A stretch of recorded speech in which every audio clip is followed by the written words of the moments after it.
আমাদের মাঝে অনেকেই ছিল, আজকে আমাদের মাঝে কেউই নেই। আবার কিছুদিন যাবে, দেখবেন আবার ভরে যাবে। আবার কিছুদিন যাবে, আবার খালি হয়ে যাবে। যেরকম পৃথিবীতে এই মানুষের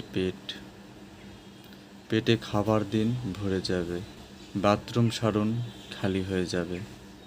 কিন্তু আমরা দিনে দিনে যে পাপ করছি, যে ভর্তি হচ্ছে, যে ব্যাগটা আছে, সেই ব্যাগ যদি একবার ভরে যায়, সেই ব্যাগ আর হবে না।